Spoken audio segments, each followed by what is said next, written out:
Olá, boa tarde, tudo bom? Boa tarde, como é que está? Tudo bem? Tudo ótimo. É Caixa? Acertei? Cara, Como que... é isso. Tá ótimo. É um pouquinho diferente, só um pouquinho. Não tão habitual. Não vamos falar diferente, não tão habitual, né? Não tão habitual, isso mesmo. Não é que seja assim, tal, mas, é, enfim. Eu entrei um pouquinho mais cedo, porque ontem eu precisei entrar, estava dando problema, ainda bem que eu havia tentado mais cedo. Então, Sim, hoje eu vou entrar rápido também, porque se der problema, eu tenho aí uns 15 minutinhos para fazer. pronto. Esses 15 minutinhos acho que ajuda muito nisso também.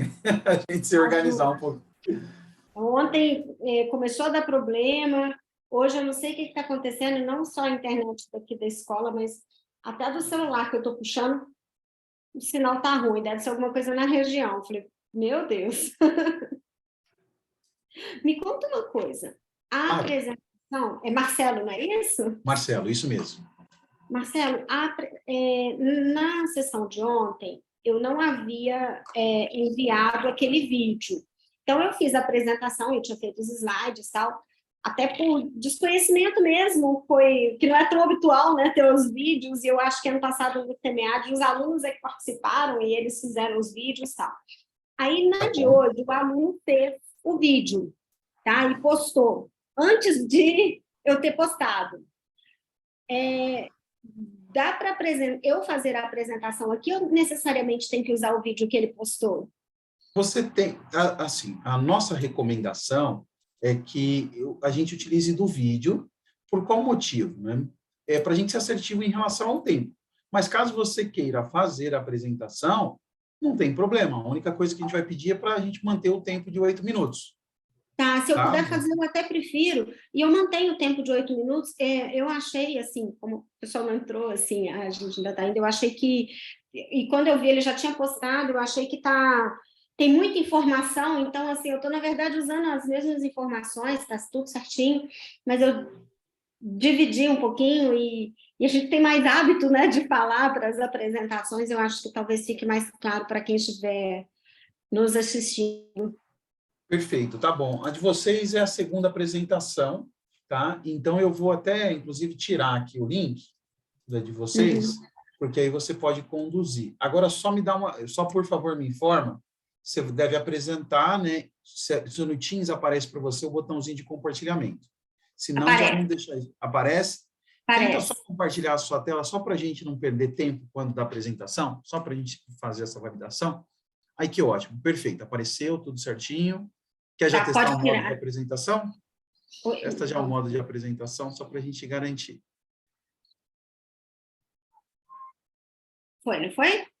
Foi, perfeito, nota Tá, 10. vou tirar aqui então, tá? Tá ótimo.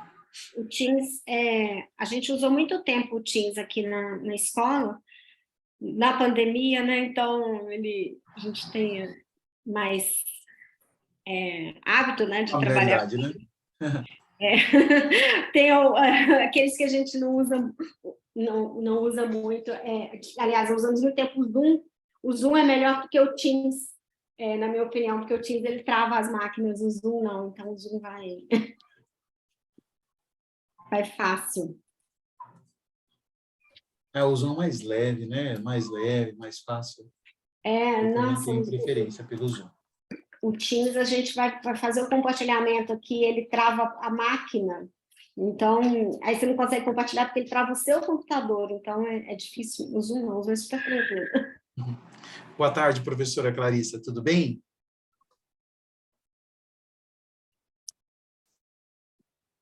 Não, não estamos ouvindo a doutora.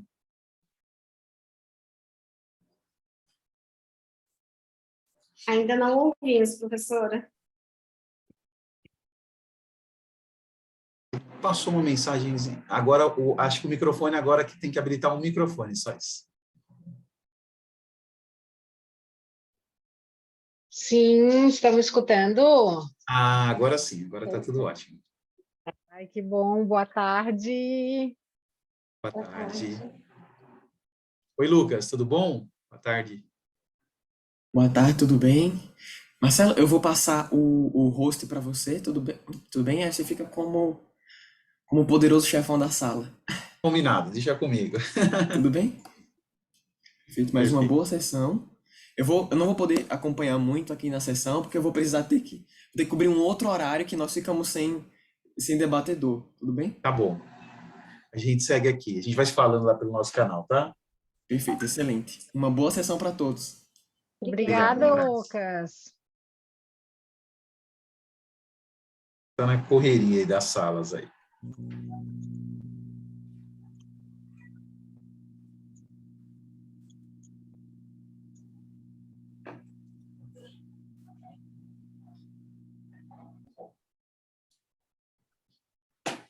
Professora Clarissa, nós vamos seguir mesmo aquela estruturinha que nós conversamos hoje pela manhã, né? Isso mesmo, te mandei retorno.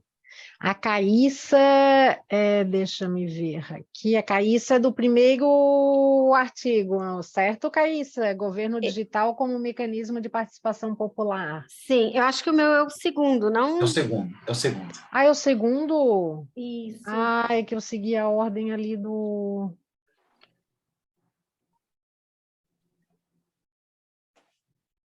Tá, então é o segundo, da Caíssa é o segundo. O primeiro qual é, então, Marcelo? O primeiro Peguei é uma outra ordem. levantamento dos fatores que caracterizam a educação inteligente. Certo.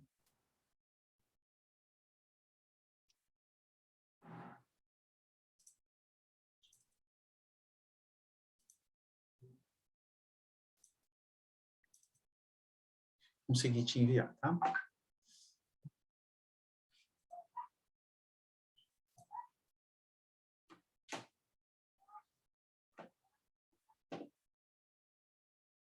Sessão de manhã, estava conversando com a Caíssa aqui, professora, que a gente costuma entrar antes na sala, né, para se habituar e tudo mais. Né? Mas é engraçado que na sessão de manhã todo mundo chega antes. Na de tarde o pessoal já não usa tantos 15 minutos. Ah, e de manhã sim. Não, eu tô desde 4 horas que eu tô assim, gente, já deu problema hoje. Ontem eu custei a entrar. E aí eu vou ficando estressada. Eu mandei mensagem naquele WhatsApp do SEMEAD, né? O pessoal respondeu a hora que eu já tinha conseguido, mas enfim. Eu falei, não, hoje 4 horas eu já vou tentar entrar. E depois eu falei, não, Caíssa, calma, é só 4h15. Eu tive um Enampad também que deu problema e eu não conseguia entrar por nada, mas por nada. Assim, esse ano eu não tive problema, mas ano passado deu. E aí eu já fico com trauma desse negócio.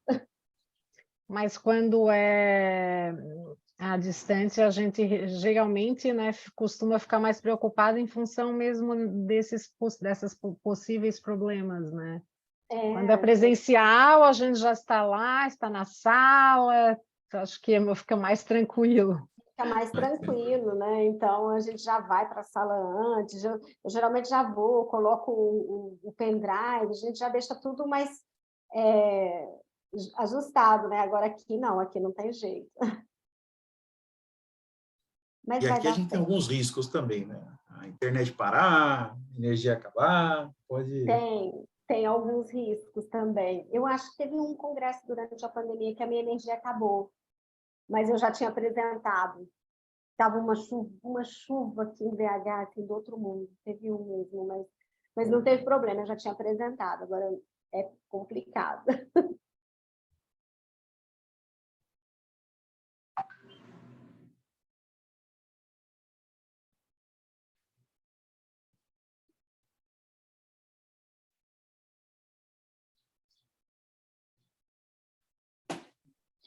Será que o SEMEAD vai manter agora sempre híbrido ou vai voltar para o presencial? O híbrido, querendo ou não, consegue alcançar mais pessoas, né? E você democratiza mais, né, a participação no evento. Sim, certamente. Então, eu acho que deve se manter. Talvez, acho que com maior número de salas presenciais, mas eu acho que deve se manter sim. Acho que a estratégia já começou esse ano. Esse ano, acho que teve muito disso, né? Acho que nas palavras da diretoria, acho que foi muito disso. Boa tarde, João. Tudo bom? Olá, boa tarde, estão me ouvindo? Estamos. Estão ouvindo bem? Estamos sim, super bem. Ok. Sim, boa tarde. Boa tarde, eu tive alguma dificuldade para entrar aqui, ó, então.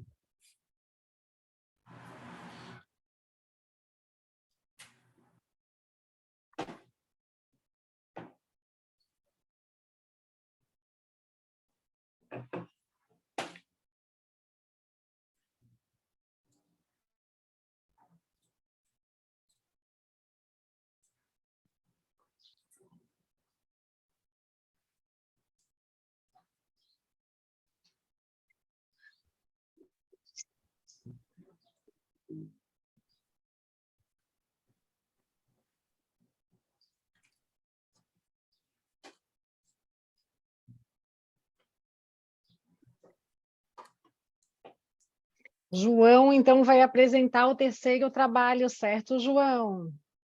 Certo, tudo bem. Uma dúvida, vocês estão utilizando o vídeo ou vou fazer a apresentação? Só para me preparar aqui. O vídeo. Ah, o vídeo, né? Ok. João, é assim, né? A gente dá preferência para o vídeo como principal instrumento. É lógico, se alguém, no caso a Caíssa, como tem uma apresentação que ela mandou que é diferente do que ela quer explanar agora, porque foi o aluno que mandou e tudo mais, a gente está abrindo uma exceção, mas a gente pede para que seja bem rígido com relação ao tempo, né, dos 8 minutos. Tá? E aí é a sua escolha, se você preferir rodar o vídeo ou explanar, fique à vontade. Não, tudo bem, vamos deixar o vídeo então. Eu não Mas consigo se você resolver falar e passar dos 8 minutos, eu vou te avisar. Falar. Não, não, Ontem eu fiz 8 minutos cravados, eu já coloquei o cronômetro aqui, certinho. Oh, é porque esse vídeo semear em 8 minutos, como limite, eu gravo de uma única vez. Eu tenho amigos que ficam depois, não, eu falo logo de uma vez, porque eu reduzo logo, porque você não consegue cortar. Então, tem algumas coisas que Opa, cortou eu não só para coloquei, mim. Ah, não. mas acho que no debate a gente pode pontuar caso seja necessário. Sim, tem Estão um me tempinho ouvindo? para o debate. Agora sim, deu uma cortada para mim, pelo menos, mas agora eu estou ouvindo. Ok, tudo Mas bem. vamos ter um tempinho para o debate. Ô, Marcelo, nós temos 3 trabalhos para essa sessão. 3. Aí acho que pode passar um pouquinho do tempo, né? O Marcelo, ali da apresentação, porque comumente são 4, é certo ou não? Olha, mas minha experiência, eu acho que é legal, eu acho que até a gente seguir mesmo no período, porque depois a gente usa o período final para um debate. O que a professora acha? Eu acho que fica bem, as Pode pessoas ficam ser, bem à sim, vontade. sim, sim. Daí a gente consegue dar um tempo igual para todo mundo. Uhum. Tá faltando, agora deu 16h30, né, o time de nós iniciarmos. 16h30. Tá faltando representante de um dos trabalhos, mas Uhum. caso essa pessoa chegue, ela apresenta por último. Pode ser? Pode ser sim. Vamos lá, então. O que não chegou é do primeiro ou é do terceiro? O que não chegou é do... O É o primeiro. segundo é do primeiro, É do justamente primeiro. do primeiro. A gente aí Você- começa com o segundo, então. Então, eu vou Perfeito. compartilhar a tela aqui, tá? Tá, só um minutinho. Inicialmente... Pode falar, Marcelo. A professora quer fazer a abertura? Sim, sim, sim. Então, formalmente agora, né, uma boa tarde a todos, a todas, sejam muito bem-vindos, bem-vindas a essa sessão do CMEAD 2022. Eu me chamo Clarissa, sou do Programa de Pós-Graduação em Administração da Universidade do Sul de Santa Catarina. Então, hoje eu estou aqui na cidade de Florianópolis, Santa Catarina. Sintam-se bem à vontade, né, durante essa sessão, tanto durante a apresentação quanto durante a discussão. Então, conforme combinado, né, e orientado pelo CMEAD, nós temos as apresentações no formato de vídeo, ou como o Marcelo falou, né, se quiserem fazer as apresentações de vocês, ok. E, após cada apresentação, nós temos um tempo para debate relativo àquela apresentação.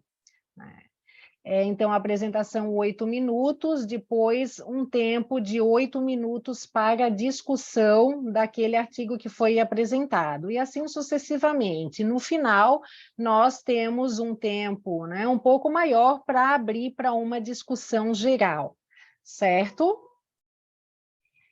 Lembrando que o tema dessa sessão é governo eletrônico, tecnologias da informação e comunicação para desenvolvimento, cidades inteligentes, governo aberto, blockchain no setor público. Então, nós temos 3 trabalhos que vão ser apresentados. O primeiro, então, será o governo digital como mecanismo de participação popular, um estudo no âmbito da Prefeitura do município de Belo Horizonte. Os autores são Luiz Roberto Souza Chaves e Caíssa Veloso e Souza. Então, Caíssa, você está com a palavra. Fique bem à vontade. Tá, obrigada. Tá? Boa tarde, né, a todos que estão aqui nos assistindo. Vocês conseguem ver a tela? Ficou em tela cheia, tá ok? Tá. Ok. Desculpas que eu tive que...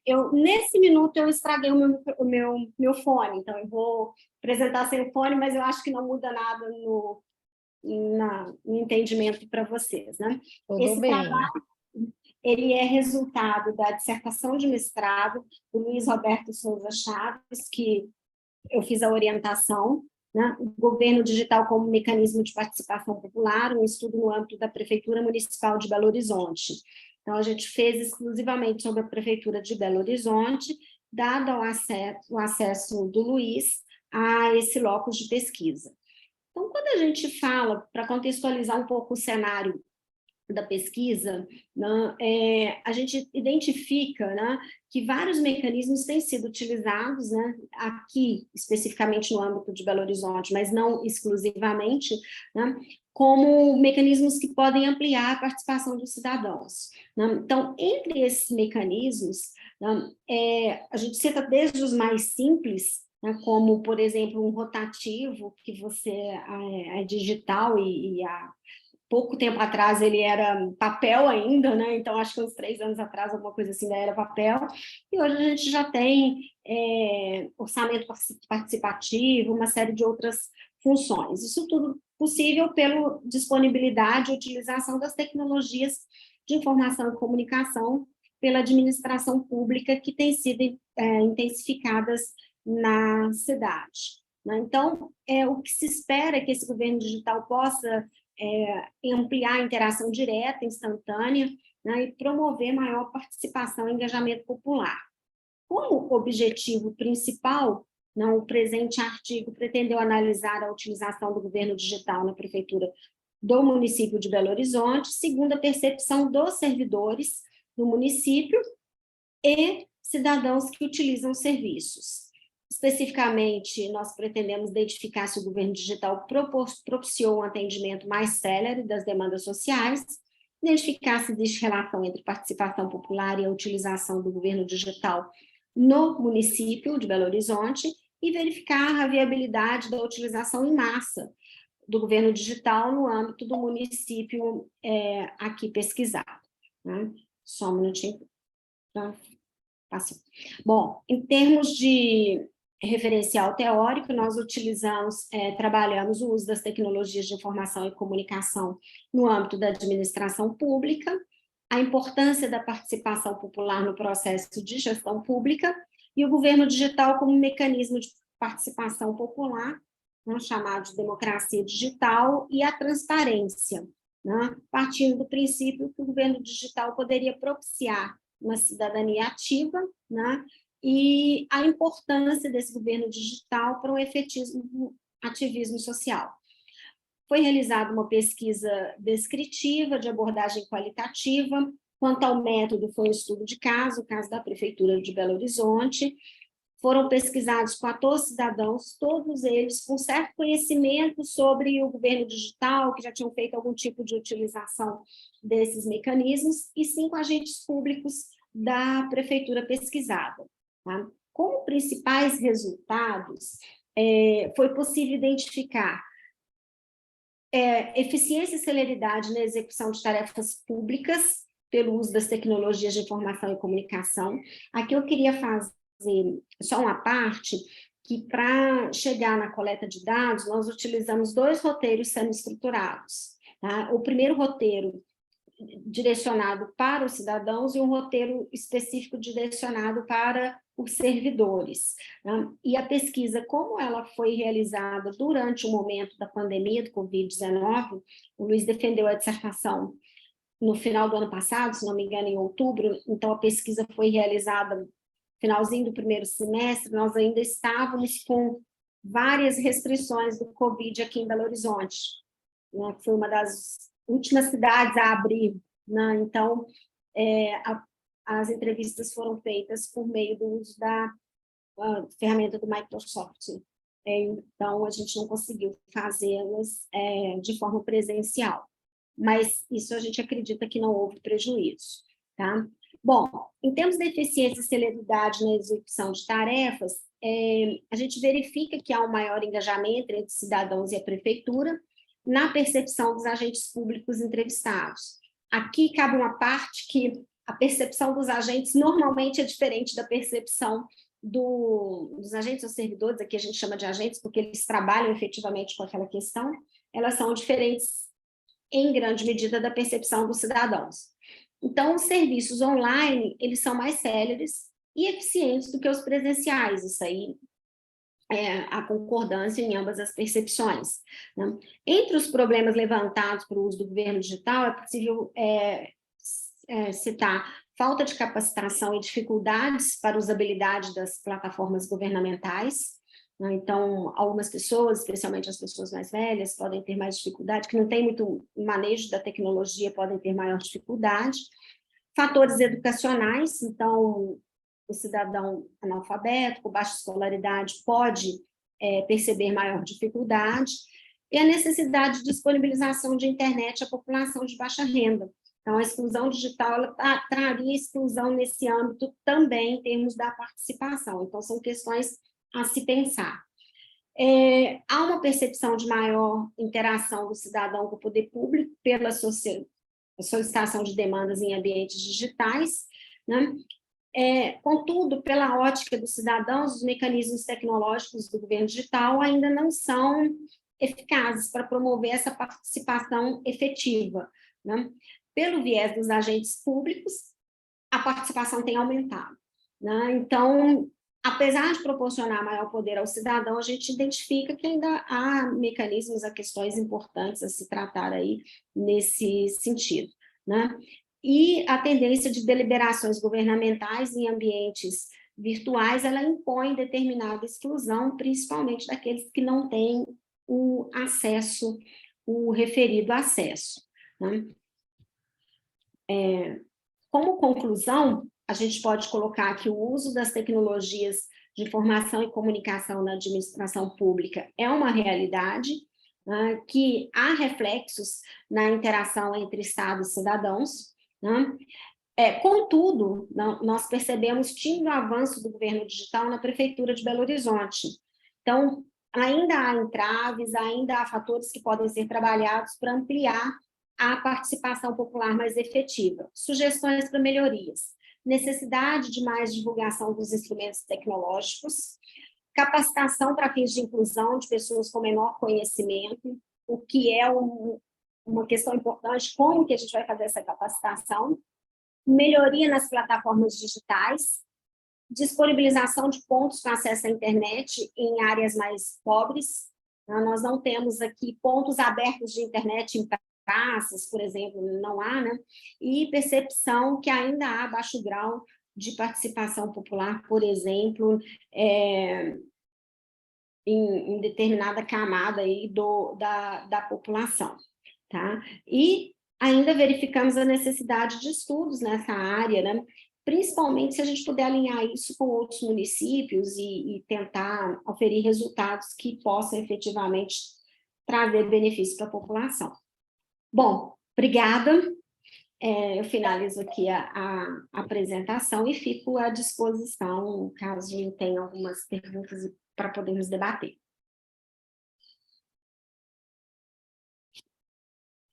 Desculpa, professora, não estou te ouvindo. Eu que não liguei aqui. Muito obrigada pela apresentação, professora Caissa. Então, agora nós temos um tempo para debate, para questionamentos relacionados à pesquisa que foi apresentada. Alguém gostaria de fazer alguma pergunta, algum comentário? Eu vou iniciar aqui. Inicialmente, Caissa, parabéns pela realização do trabalho, né, em conjunto com o colega, com o seu orientando, melhor dizendo. E acho que o primeiro ponto que eu quero retratar aqui é a importância desse tema, né, para a sociedade. Eu acho que é um tema que, de uma certa maneira, vem numa real necessidade hoje do nosso país como um todo, né? Lógico que foi a unidade ali que vocês trabalharam, foi da Prefeitura de Belo Horizonte, mas, sobre o todo, a gente começa a enxergar na sociedade o avanço de uma série de soluções tecnológicas, né, fruto aí dos TICs, mas, do outro lado, você tem uma complexidade significativa que aí no trabalho você trouxe como exclusão, que são as pessoas que, por mais que se tenham os recursos tecnológicos, elas não conseguem se apropriar, né, se utilizar desses recursos tecnológicos. Então, de fato, é um grande dilema para a sociedade, principalmente brasileira. E aí, quando a gente olha no cenário Brasil, a gente enxerga algumas coisinhas adicionais, né? Por exemplo, aqui ainda, né, a gente pensar, lógico, você ainda dentro de uma das capitais, tudo bem, mas se a gente pegar em outras cidades, a gente tem uma incidência maior de analfabetismo, de dificuldades relacionadas à infraestrutura. Então, são elementos que trazem uma certa relevância para o tema ser discutido pela sociedade como um todo. Então, acho que isso é um ponto muito significativo. Teve uma questão que você trouxe, que eu achei curioso, quando você, na apresentação, mesmo no artigo também é retratado isso, você fala muito da democracia digital, né? Democracia digital. Mas, justamente, se a gente olhar para a democracia justamente dá o poder para todos, né? Dá o poder para todos, mas aí você, nesse cenário, você acaba tendo essa exclusão. Paralelamente a isso, também chama atenção e destaco a questão da volumetria, né? Na apresentação você diz também que você passaram a ter um maior número, né? As pessoas têm mais facilidade, quando essas têm acesso, elas têm mais voz, poder de voz, de reclamar, de levantar os braços, e a gente enxerga isso não só na sociedade sob a perspectiva pública, mas também nas redes sociais. A gente vai olhar um Reclame Aqui. Então, um movimento. Agora, eu vou deixar uma perguntinha para você, diante desses problemas que você retratou, de dificuldade, de infraestrutura, de analfabetismo, qual elemento no trabalho vocês identificaram, talvez que, olha, aquele é o mais relevante, portanto, a gente tem que atuar com mais significância para poder fazer com que os recursos do governo digital, das tecnologias digitais, possam ser úteis aos cidadãos? Acho que é o acesso. O acesso é o grande problema, a infraestrutura, né? A gente tem aqui próxima à cidade, não precisa falar especificamente da cidade, mas assim, bem próxima à cidade, na Grande BH, há regiões em que há pouco tempo, tá? Então, com a Grande BH há menos de 100 quilômetros, mas há pouco tempo o acesso à internet era precário.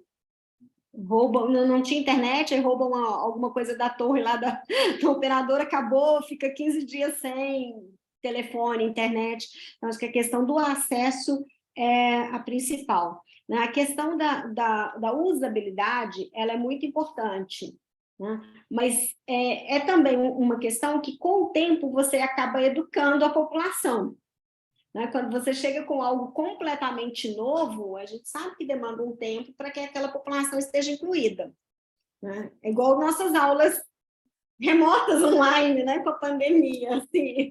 A primeira semana, eu acredito que todos nós, assim, meu Deus, como que eu vou fazer isso? Enfim, né? Dependendo da disciplina, então, que você ministrava, que você usa muito, enfim, números, essas coisas, foi mais difícil ainda. Então, eu acho que é o mesmo fator, mas a usabilidade, com o tempo, você consegue avançar, né? Porque a população está cada vez mais utilizando o celular, esses mecanismos com uma idade menos avançada, né? Mais novos. Então, isso você vai corrigindo ao longo do tempo, mas o acesso realmente continua sendo um problema grande. Uma pergunta complementar. Você acabou não destacando, mas a informação sobre os serviços digitais foi observada também como um elemento, como uma barreira de não chegar até o cidadão? Isso também apareceu em algum momento na pesquisa? Para os agentes públicos, né, a informação, mas para o cidadão não. Para o cidadão, não.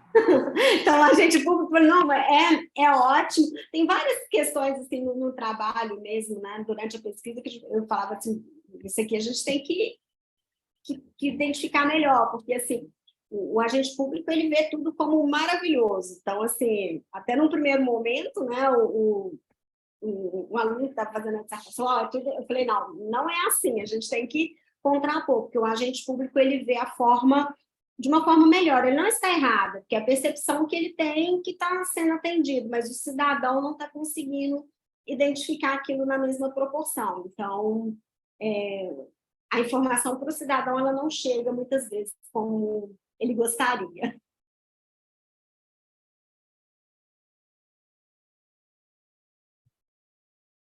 Mais alguém? Alguma questão? Algum comentário?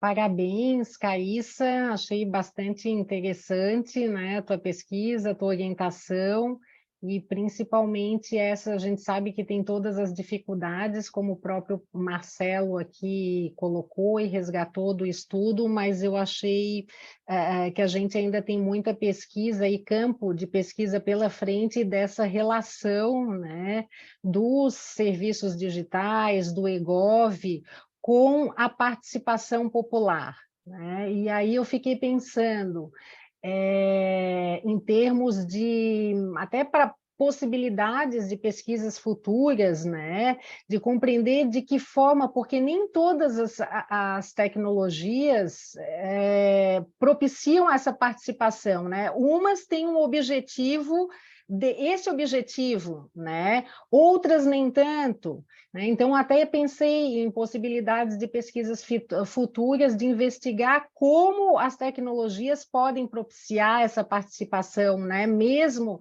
aquelas que não têm esse objetivo primário, como que elas poderiam ser aprimoradas para proporcionar essas melhorias nessa participação popular.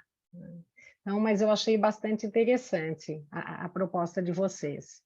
Sim, obrigada, professora.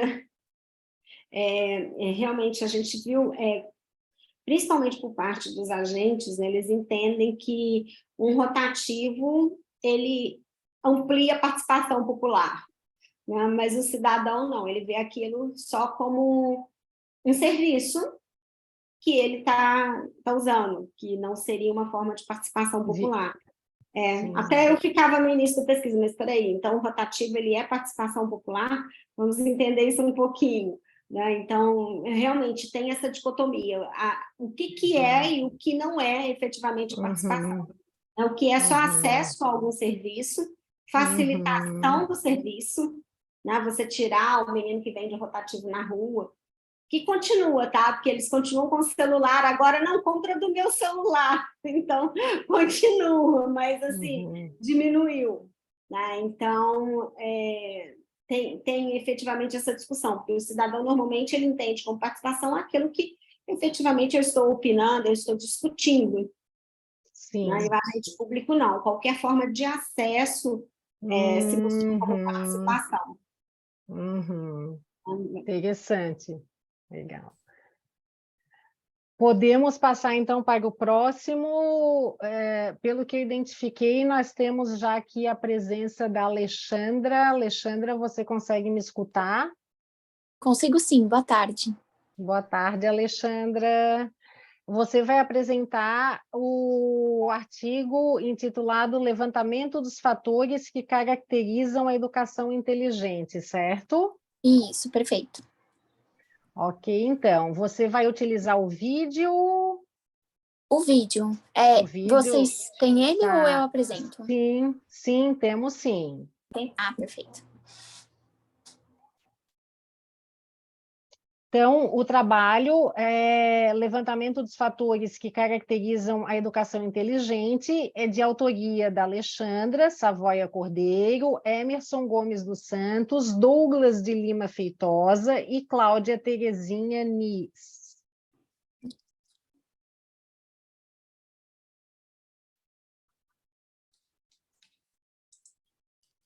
Vamos lá, tive que fazer uma substituição, porque o do João já estava pronto aqui. Agora vamos lá.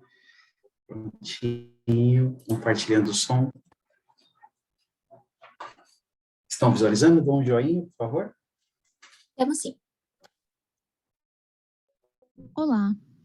Essa é a apresentação do artigo Fatores que caracterizam a educação inteligente e levantamento da disponibilidade de indicadores.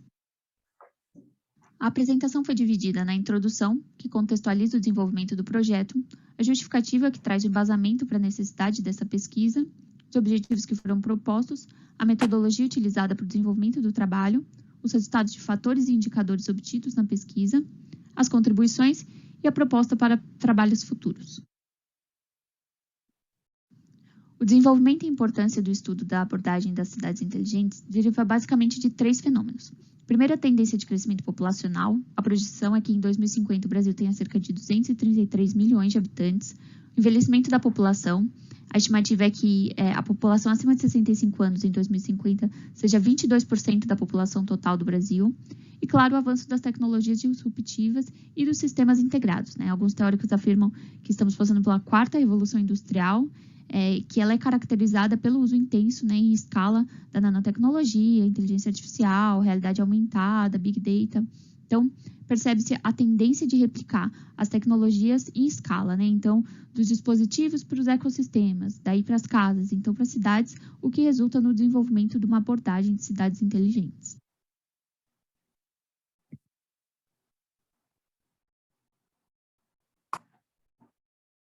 No desenvolvimento desse trabalho foram utilizados 2 principais conceitos. Primeiro, o conceito de cidade inteligente, como sendo as cidades que são capazes de integrar e sintetizar os dados para algum propósito, a fim de promover eficiência, equidade, qualidade de vida para os cidadãos.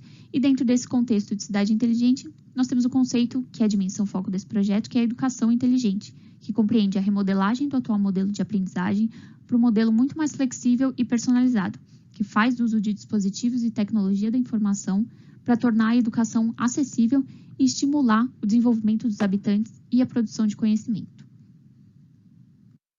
E a justificativa do estudo desse tema se dá justamente pelo setor educacional brasileiro necessitar tanto de propostas e projetos sustentáveis, que unam tanto as esferas públicas, privada e sociedade civil, sempre visando a melhoria dos indicadores básicos de violência, saúde, educação, desenvolvimento humano, entre outros. Então, para embasar a necessidade de estudo sobre esse tema, eu trouxe o ranking PISA, que é o Programa Internacional de Avaliação de Alunos, em que o Brasil ocupou em 2015 a posição de 63º lugar em ciências, 59º lugar em literatura e 65º lugar em matemática, isso entre 70 países que estavam sendo avaliados. Em contrapartida, no ranking de maior economia, em 2017, de acordo com o FMI, o Brasil ocupava a 9ª posição. Então, com esses dados, o projeto busca justamente evidenciar a importância de considerar a aplicação da abordagem inteligente, principalmente no âmbito educacional, e entender a educação como uma dimensão estratégica para melhorar a situação socioeconômica dos indivíduos a médio e a longo prazo. Portanto, o objetivo proposto para o trabalho foi definido como objetivo G. Portanto, o objetivo proposto pelo trabalho foi definido como o geral sendo avaliar os fatores que caracterizam a educação inteligente para o desenvolvimento das cidades no contexto brasileiro, e, como objetivo específico, identificar e definir conceitualmente os fatores que caracterizam a educação no contexto das cidades inteligentes, mapear indicadores para esses fatores, verificar a disponibilidade desses indicadores mapeados e propor como a educação pode se beneficiar a partir da mensuração dos indicadores relacionados às cidades inteligentes.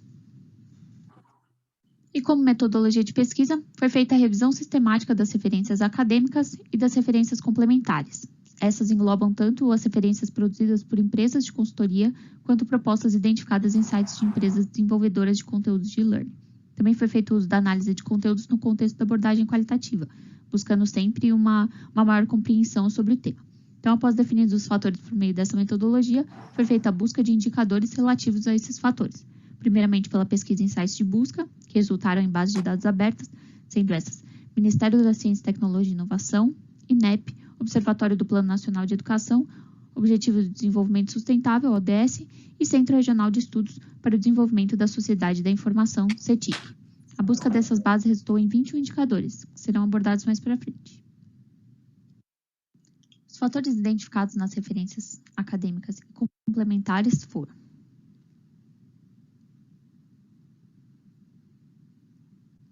como resultados, tivemos os fatores identificados nas referências acadêmicas e complementares. Então, em ambas as referências, encontramos acesso ao ensino, personalização do ensino e tecnologia da informação e comunicação como fatores cruciais para o desenvolvimento de uma educação inteligente. Exclusivamente nas referências acadêmicas, a gestão da educação, melhoria contínua, educação ativa e cooperação entre stakeholders. E, exclusivamente na revisão complementar, reforma curricular, gestão eficiente, monitoramento, estratégia de aplicação, engajamento e desenvolvimento dos docentes. Quanto aos resultados da pesquisa pelos indicadores, foram identificados na revisão das referências 28 indicadores, dos quais 21 foram analisados, e foi possível observar a defasagem de alguns indicadores, o que traz um enorme prejuízo para o acompanhamento do cenário educacional e dos efeitos das ações a longo prazo, a descentralização das informações, a suposição de alguns dados, então é feito o uso recorrente de projeções ou médias. Algumas informações foram agrupadas diversas vezes. Também temos a não disponibilidade de informações de organismos privados que atuam nesse ecossistema, o que dificulta a análise da discrepância entre as esferas públicas e privadas. E, por fim, os indicadores que não foram identificados na base de dados abertas. E, inclusive, desses que não foram identificados, eu destaque aí para o nível de satisfação do aluno, que é muito importante, e existem pesquisas que avaliam a satisfação do aluno, mas não indicadores que avaliam periodicamente a melhora ou piora dessa satisfação. E como contribuições obtidas nesse trabalho, é possível apontar as oportunidades de melhoria nas bases de dados nacionais, então a necessidade de um repositório único para os indicadores, que seja atualizado constantemente, que traga dados de instituições privadas, salientar também a importância de compreender o papel desses stakeholders que atuam no ecossistema de educação brasileiro como forma de fomentar as pesquisas acadêmicas sobre esse ecossistema. Também é importante enxergar que as cidades podem considerar para viabilizar a abordagem de educação na dinâmica de cidades inteligentes e, por fim, mostrar os stakeholders como elementos interconectados que são capazes de criar ambientes de negócio dinâmico para prover facilidade aos cidadãos. Isso tudo como forma de melhorar o acompanhamento do sistema educacional numa possível implementação da abordagem de cidades inteligentes. E, por fim, como proposta de estudos futuros, vai entender as diferentes propostas e sugerir a convergência de fatores únicos e universais para a implementação da abordagem educacional num contexto de cidade inteligente, mapear as expectativas das partes interessadas, então propor como essa cooperação entre os membros pode viabilizar a criação e acompanhamento de indicadores relevantes que vai tornar o ambiente muito mais controlável e essa mensuração de impacto das ações muito mais assertiva. E, por fim, mensurar também, com base nos indicadores disponíveis, qual a instituição, a cidade, a unidade federativa ou a região que apresentam os melhores resultados em acordo com o que é proposto pela abordagem da educação inteligente. Muito obrigada a todos pela presença. Obrigada também, Alexandra, pela apresentação. Parabéns pelo trabalho que vocês realizaram. Obrigada. Abrimos, então, para perguntas relacionadas ao trabalho da Alexandra.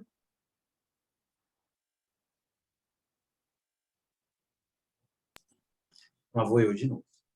Vamos lá, Marcelo. Vamos lá. Alexandra, meus parabéns pelo trabalho. acho que as conexões desenvolvidas no trabalho, acho que também são de suma importância e relevância para a sociedade. Eu achei bem curioso o trabalho, né, sobre a perspectiva da conexão criada sobre dois mundos, né? Um mundo das cidades inteligentes, um mundo muito conectado com as tecnologias digitais, e aí a gente está falando de analytics, big data, data science, blockchain, dentre outros, com a educação, né? E aí essa conexão das cidades inteligentes com a educação me trouxe vários despertares assim com o seu trabalho.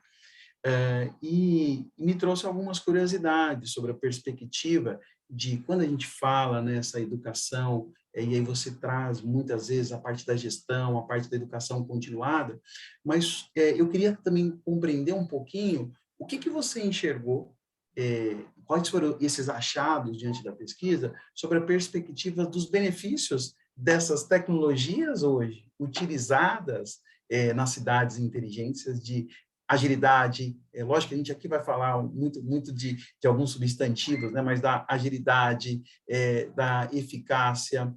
Mas o que você enxergou como propriamente dito para você trazer para o ambiente educacional como um resultado, como algo que de fato pode ser aplicável já de imediato por essas instituições? Perfeito, Marcelo. Obrigada pela pergunta. E é uma pergunta difícil, né? Porque são diversos fatores que atualmente podem ser aplicados, né? Basicamente, a educação inteligente dentro do contexto de cidade inteligente nada mais é do que o uso efetivo e praticamente online dos dados que a educação está gerando, né? Então, é uma atuação muito mais assertiva e tempestiva da ação, né? Da gestão, da educação. Então, basicamente, é o uso de dados, né? Então, como é que a gente fez? Esse trabalho, ele derivou de um projeto de conclusão de curso e a grande proposta dele foi justamente trazer para a realidade. Claro, a gente tem o campo do conceitual, né? O que seria ideal para aplicação na educação inteligente, mas como que a gente mede isso hoje, né? Trazendo que o dado, né? A gestão da informação é primordial para a implementação dessa educação inteligente. Como é que a gente mensura isso hoje, né? E aí, derivando dos fatores que a gente identificou e identificou depois os indicadores, né? Como é que a gente está mensurando isso hoje? Então, eu acredito que a mensuração assertiva, mesmo que não fazendo o uso completo da educação, né? Mensurar o que a gente tem hoje, ou seja, manter as pesquisas com os alunos, manter, por exemplo, o IBGE atualizado, né? Todas essas iniciativas de mensuração, de quantificar o desempenho e o resultado da educação, eu acredito que é o mais imediato que possa ser feito e o que vai trazer mais a realidade para a gente, né? Porque o Brasil tem diversas dificuldades na educação, desde do acesso até o grande número de evasão de alunos. Então, ter esses dados e trabalhar em cima dos dados reais que a gente tem hoje, eu acredito que é primordial e seria a primeira iniciativa para que a gente possa caminhar aí para um futuro de educação inteligente.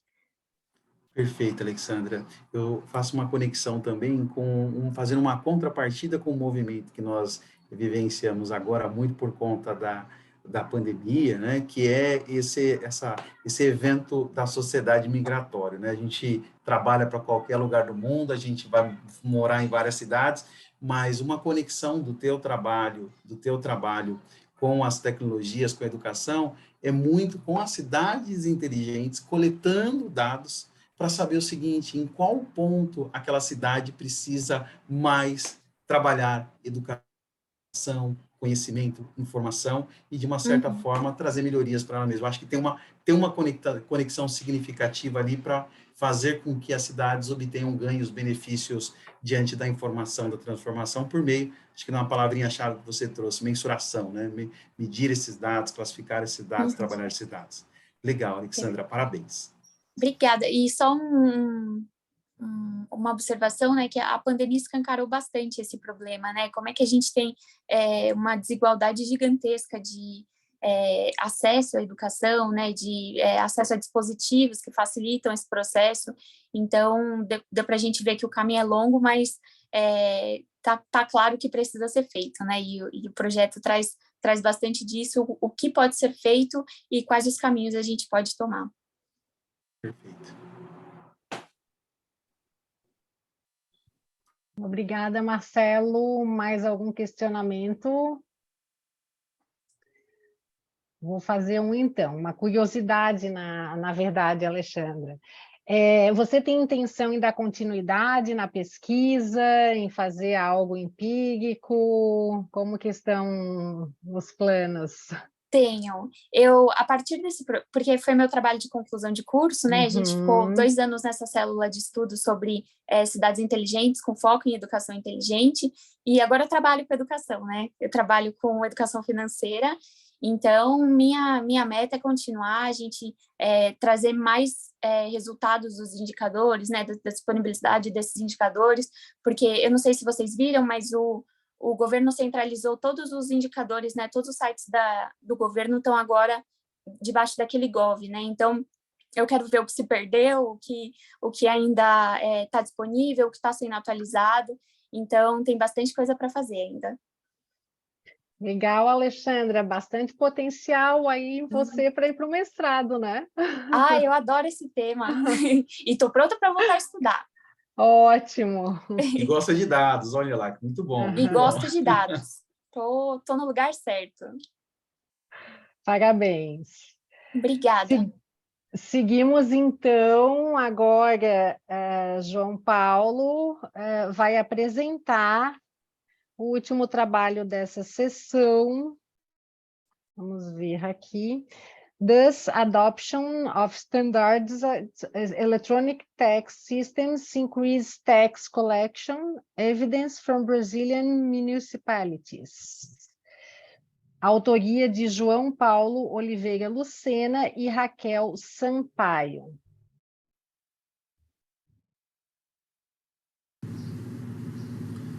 Olá a todos, meu nome é João Paulo, eu sou aluno do doutorado do programa de pós-graduação em administração da Universidade Federal do Rio Grande do Norte, sob orientação da professora Raquel Menezes Bezerra Sampaio. Minha tese ela versa sobre as relações da tecnologia da informação com a administração tributária. O que eu vou apresentar para vocês é uma apresentação de um dos meus artigos da tese, e por mais que eu tenha submetido no evento a versão em inglês desse trabalho, aqui eu optei por conveniência em apresentar na versão em português. O trabalho tem o título de Adoção de Sistemas de Impostos Eletrônicos Padronizados aumenta a arrecadação tributária, evidências dos brasileiros. A gente percebe que a tecnologia da informação ela tem ganhado vários espaços organizacionais, ela tem conseguido ocupar vários espaços organizacionais, principalmente nos últimos anos. E na organização pública, nas organizações públicas são diferentes. O governo eletrônico tem ganhado espaço, tem construído novas relações. No Brasil, a gente tem acompanhado isso por meio do eGov. E como braço do governo eletrônico, nós temos o que chamamos de sistemas de imposto eletrônico, que, como o próprio nome diz, está responsável ali por fazer a gestão dos impostos eletrônicos, por tentar facilitar, melhorar. E a gente percebe que no cenário internacional, as grandes economias emergentes também têm se padronizado esses sistemas. No Brasil, a gente vê iniciativas desde o programa SPED e percebemos que há uma escassez de evidência de seu impacto na administração tributária e na conformidade tributária. E no Brasil, várias iniciativas desde o SPED têm sido tomadas, tanto a níveis estaduais como a níveis municipais. E nos municípios específicos, a gente tem a Lei Orgânica Municipal de cada município, que foi delegada, né, pela Constituição Federal, que acaba sendo atuando ali como a Constituição Federal Municipal, digamos assim, onde delega aos municípios a responsabilidade pela gestão dos seus impostos locais. Atrelado a isso, a gente sabe que os municípios brasileiros vêm passando por constantes crises fiscais. O índice FIJAN tem mostrado isso. E com isso surge a nossa questão-problema, o nosso artigo, que é quais são os efeitos da adoção dos sistemas de impostos eletrônicos padronizados na arrecadação própria dos municípios brasileiros. Em especial, no caso, nós estamos tratando do Rio Grande do Norte. A nossa revisão da literatura está organizada em 3 tópicos. A primeira trata de teorias gerais. Nós trouxemos a teoria da harmonização e a teoria institucional, porque acreditamos que elas têm relação com a nossa questão-problema. Também trouxemos um tópico que versa sobre as TICs no contexto das administrações tributárias, como elas têm se comportado. Também um outro tópico que é sobre os impactos da TI na arrecadação tributária. Há, sim, artigos que mostram que há incremento na arrecadação na maioria dos resultados. A gente destaca ainda que há uma concentração de estudos em países em desenvolvimento com perspectivas de análise nacionais. Os nossos dados, né, eles são oriundos de diversas fontes. As nossas variáveis independentes, que são a presença do sistema, elas foram aí coletadas e checadas por algumas fontes, como documentos oficiais disponíveis no site dos municípios, ligações telefônicas para os municípios quando for necessário, consulta via serviço de informação ao cidadão e também, em última instância, ao Tribunal de Contas do Estado. As nossas variáveis dependentes são as arrecadações próprias dos municípios, de TPU, IPTU, ITBI, ISSQN e a chassi por poder polícia, que elas foram coletadas nas declarações referentes aos balanços anuais através do SICONF. E a arrecadação total, nós utilizamos a soma desses 4 itens que foram mencionados anteriormente. Como variáveis de controle, nós utilizamos a quantidade de habitantes e o número de empresas atuantes, ambas derivadas de pesquisas. Aqui mostra a evolução, nos nossos anos de painel, dos municípios que adotaram o sistema. A gente vê que em 2013, aproximadamente 11% dos municípios já tinham o sistema. Já em 2018, já saltou para aproximadamente 40% dos... nós utilizamos no nosso trabalho 2 estratégias empíricas, digamos assim. De início, nós utilizamos a abordagem de efeitos fixos bidirecionais, né, tradicional do painel, certo? Não vou explicar aqui detalhes devido ao tempo. E também, né, por saber que os nossos efeitos fixos bidirecionais ele tem mais 2 períodos e variação no tempo de tratamento, né, desviando do modelo tipo, diferenças, e a gente sabe que existe toda uma teoria emergente, uma literatura emergente que fala como tratar isso e como orientar sobre como contornar esse tema. A gente utilizou aqui a abordagem de Calói Santana, que é uma dessas abordagens que tem crescido e tem sido recomendadas a sua utilização. E mostrando aqui os nossos efeitos fixos bidirecionais iniciais, né? Nós temos modelos com variáveis de controle e sem variáveis de controle. Nas variáveis de controle, por exemplo, a gente tem aqui que a arrecadação total aumentava em torno de 30%, a arrecadação de IPTU em torno de 51% e a arrecadação de SSQN em torno de 37%, e isso todo significando estatisticamente. Já no modelo simples, já é um modelo ATT simples, né, do modelo que é sugerido por Calói e Santana, também considerando o teste de tensões paralelas, né, que as tensões paralelas condicionais, que são aquelas que são baseadas em um grupo nunca tratado ou em não tratado, que afirma que quando condicionamos as variáveis de controle, os resultados médios para o grupo tratado pela primeira vez no período G e para o grupo nunca tratado ou ainda não tratado teriam seguido caminhos paralelos já a esse tratamento. Então, a partir desses testes, nós temos aqui que a arrecadação de IPTU no modelo com controles aumentou em torno aí de 86% e a arrecadação de SSQN aumentou em torno de 70%. E isso ambas estatisticamente.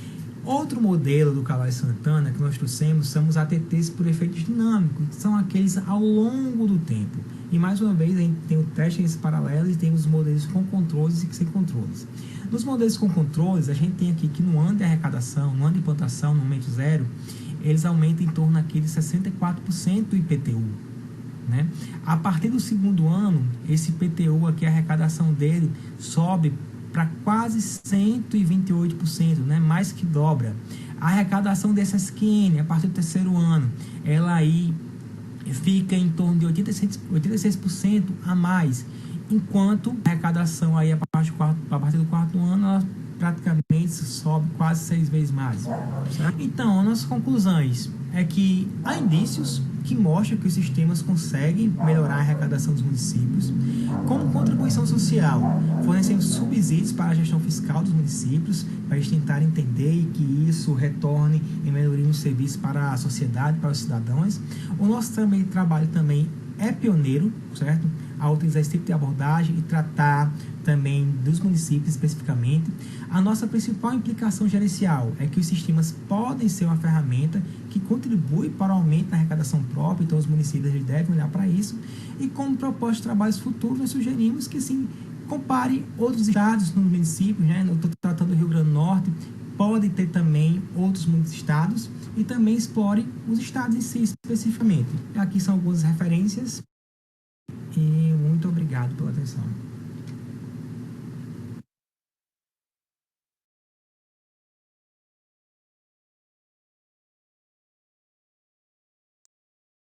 Muito bom, João. Meus parabéns pelo trabalho. Achei muito interessante o trabalho, os resultados, a proposta de vocês. Alguém gostaria de fazer alguma pergunta para o João? Vou ser o último agora, hein, pessoal? Nossa, mas o primeiro não, tá? Mas vamos lá, então vou fazer os comentários. João,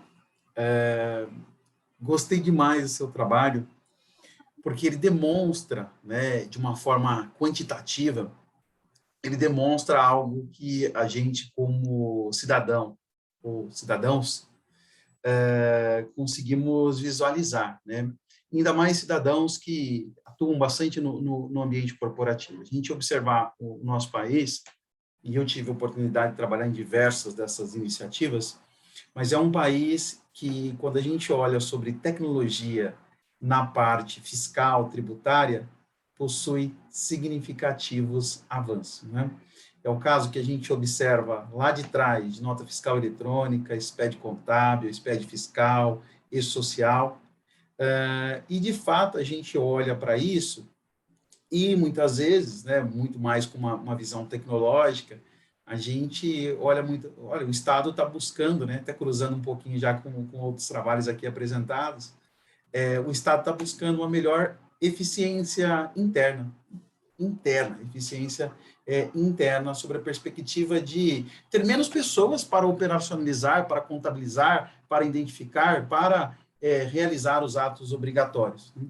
E o seu trabalho, ele demonstra para nós que, na verdade, ele não está só preocupado com os efeitos internos, né? E é o que os dados ali demonstram. Ele está muito preocupado com a questão externa, com a capacidade de gerar o aumento das arrecadações. Então, acho que isso é um fato relevante, é uma visão diferenciada que você mostra, e sobretudo, utilizando dessas tecnologias de uma forma bem abrangente, com o intuito de promover uma melhor estruturação financeira daquele órgão, daquela entidade como um todo, né? Se você comentar um pouquinho, fica à vontade, João.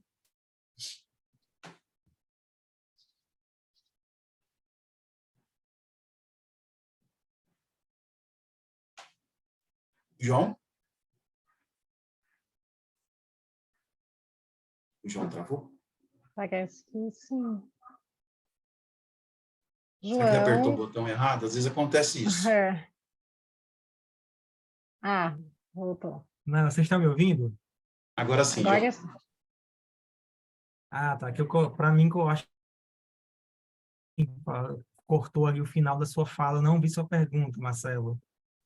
Foi uma pergunta um pouco retórica, João, sobre a perspectiva, né, da contextualização das instituições de Estado. A gente tem um olhar muito que elas buscam olhar para dentro de casa, interno, buscar eficiência. E o teu trabalho vem trazer uma visão muito mais de aumento de arrecadação, olhando para a parte externa. Eu queria que você comentasse um pouquinho disso, sobre a perspectiva dessas evoluções tecnológicas e os resultados encontrados. Legal. Só para salientar que esse trabalho é um dos artigos da minha tese, certo? Eu era aluno do mestrado quando eu comecei a me aventurar por esse tema. E, assim, quando eu decidi fazer esse trabalho, eu disse, não, eu quero primeiro analisar os municípios, porque os municípios, eles correm atrás, digamos assim, bem por fora, porque os estados eles acabam tendo uma legislação nacional, você pega o SPED fiscal, o projeto da nota fiscal eletrônica, que foi um projeto nacional, em contrapartida dos municípios, eles acabam tendo que buscar suas iniciativas. Já existe até uma discussão, projetos de leis que são discutidos na Câmara de Deputados para padronizar, por exemplo, a nota fiscal de serviço eletrônica, que é algo tipicamente municipal, né? Mas esse projeto também não anda. Então, eu tive essa curiosidade, deu um certo trabalho, porque, assim, acaba que os municípios, a capacidade governamental, local dos municípios, entre um município e outro, destoa muito. A gente tem município com 50 mil habitantes, que eles têm uma gestão fiscal bem eficiente, enquanto outros municípios que, assim, tem um setor de tributação local, mas o cara que vai lá na cidade, olha, meu IPTU não chegou, não vão mandar, não. E acaba que esses sistemas, digamos assim, que se apresentam para os cidadãos, como o Portal do Contribuinte e outras nomenclaturas, eles ajudam os municípios, mas para ajudar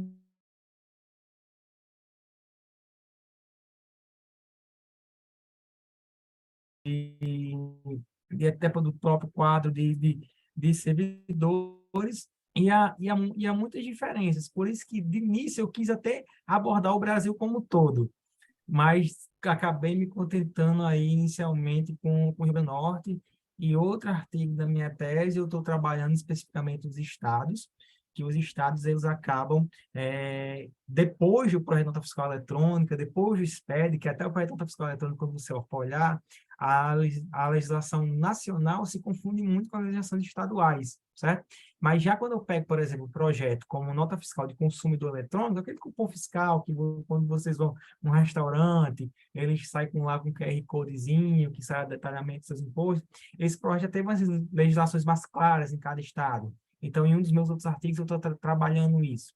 Então, o que é que a gente vê é que, para os municípios, especificamente, aprendendo com os estados, né, já por iniciativa e influência dos estados, os municípios que realmente têm essa preocupação, mas não só a preocupação,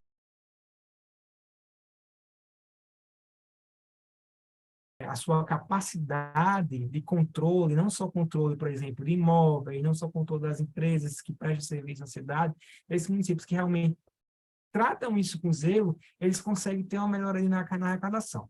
Por exemplo, desse município já mostra que, salvo engano, ficou, acho que foram 90 e poucos, esse foi o artigo, enfim.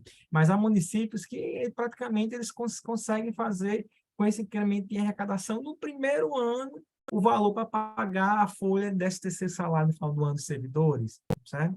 Acho que eu falei muito, não foi? João, eu tenho uma pergunta. Primeiro, parabéns pelo trabalho. Na sua percepção, o que você acha que vem primeiro, a eletronificação ou a padronização? O que é mais primordial? Alexandra, né? Eu não escutei, tá cortando para mim. Acho que é a minha Perdão. internet que está. Você Não, pode eu repetir, repito, por sem favor? problema. O que você acha que é mais primordial, a padronização ou a eletronificação?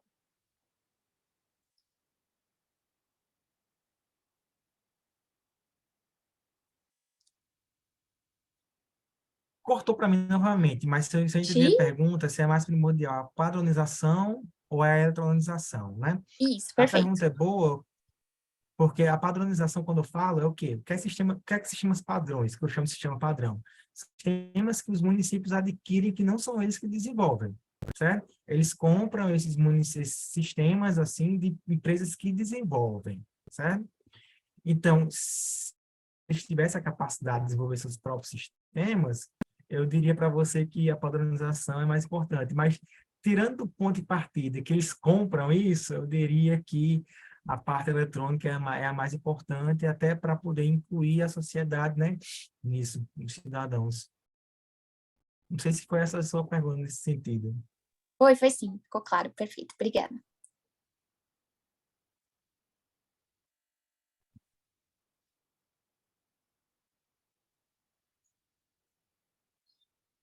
Mais alguém?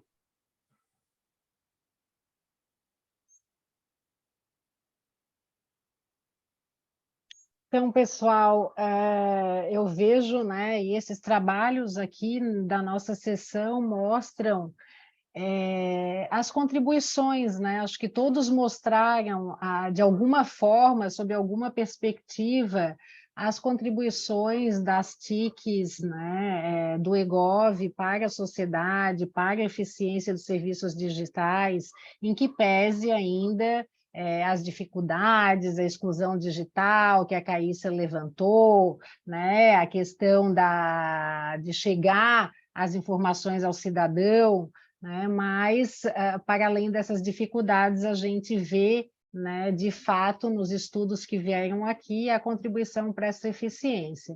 Agora, a gente vê muito que tem muito campo aí, né, tanto empírico quanto teórico, para a gente avançar, né, com as nossas pesquisas e, assim, contribuir com a prática também. E isso vocês mostram aqui, né?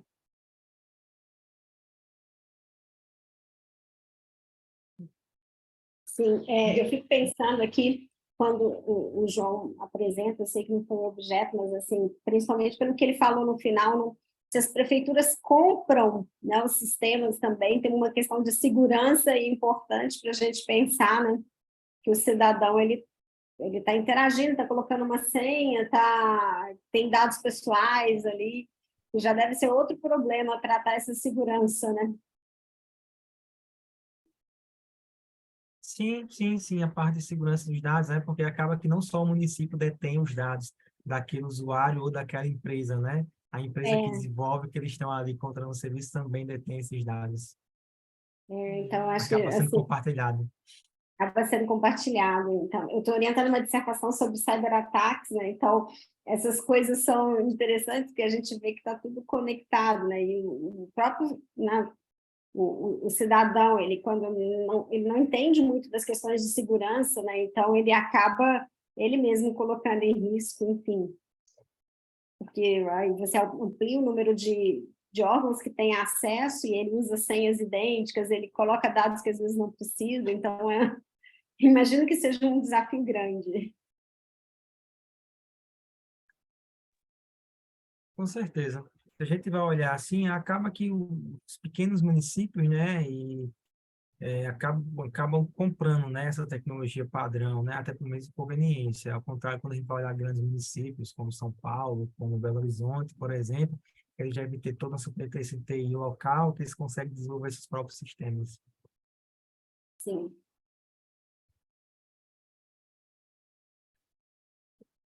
Eu vejo, assim, gente, os artigos que foram apresentados aqui nessa sessão com grande potencial, né, para publicação em periódico. Não sei se vocês já submeteram, mas se ainda não submeteram, submetam aí o quanto antes, porque eu vejo, tanto nos 3 artigos, aí muito potencial de publicação, né?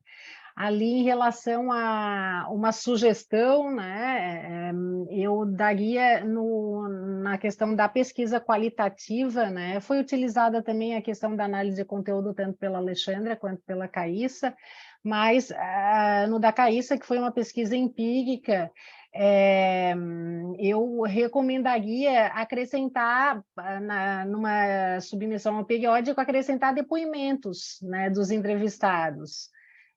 Que realmente a pesquisa qualitativa, se a gente submete, a gente não mostra depoimentos, geralmente vem uma observação, né, ou para acrescentar, ou o que é comumente requerido na pesquisa qualitativa. Sim, a gente tem vários depoimentos, né? É uma coisa que tem que ser revista, sim. Obrigada.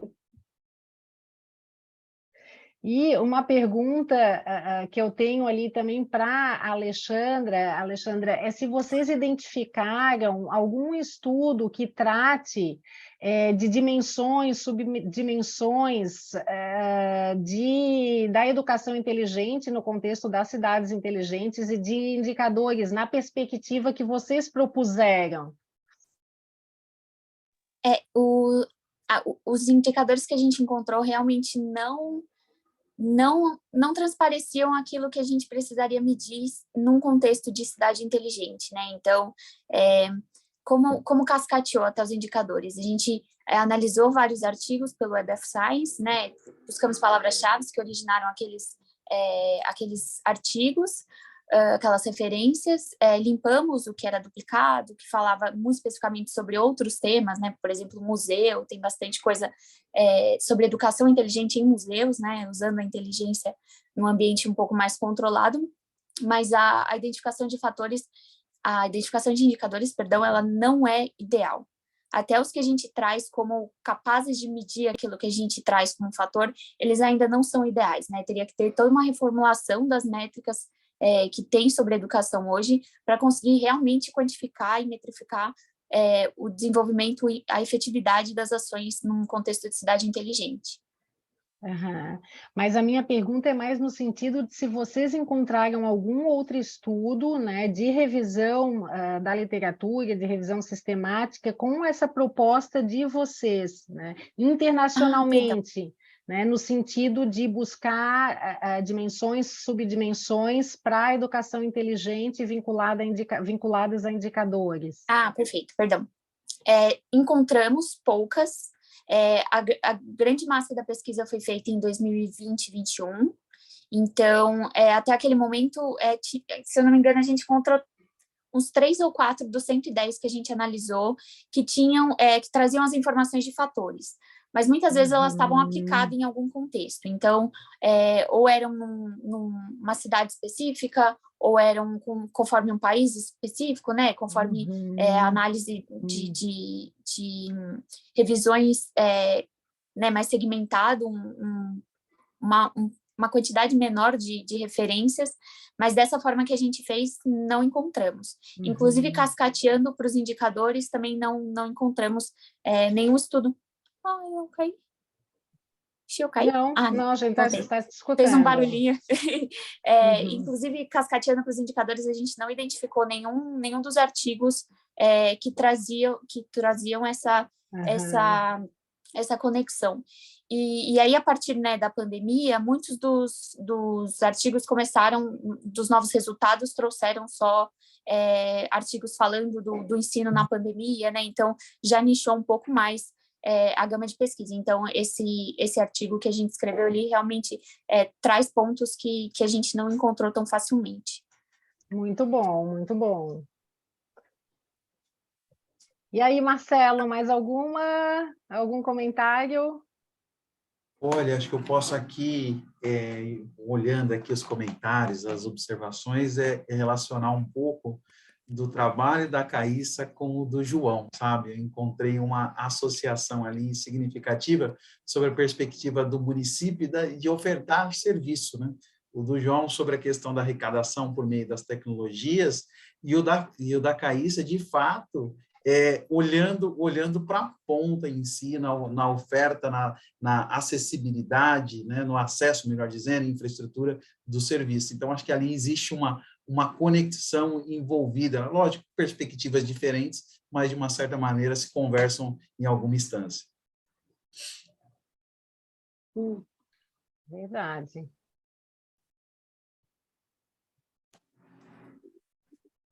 E aí, gente, mais algum comentário? Acho que da minha parte não. Certo.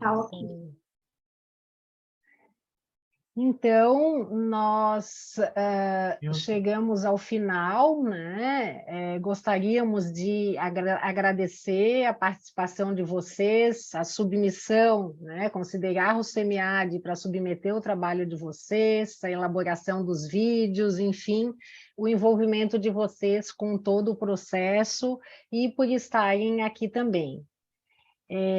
Nós temos, no início eu passei ali pelo chat, não sei se vocês viram, mas eu vou passar novamente um link para a avaliação dessa sessão, tá? Eu vou passar novamente.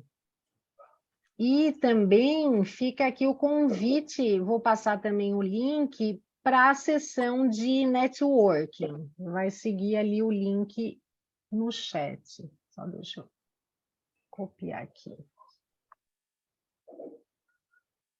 Tá ali, né? Já está ali, foi a última mensagem ali que foi para todos.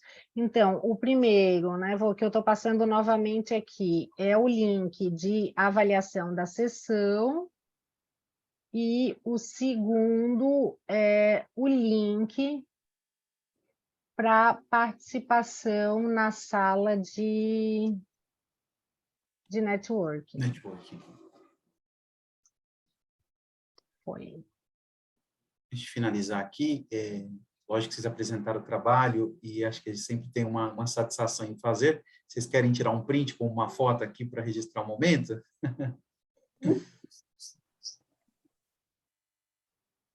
Preparando o sorriso. Prontinho, pessoal. Então, se alguém não tirou o print, eu vou salvar uma imagem e eu coloco aqui no chat também, tá? Ótima lembrança, certo. Marcelo, para registrar, né? Registrar os Registrar. momentos. Tá certo, obrigada. Obrigado. Estou subindo agora no chat. Aqui. Ok, vamos pegar ali. Um minutinho.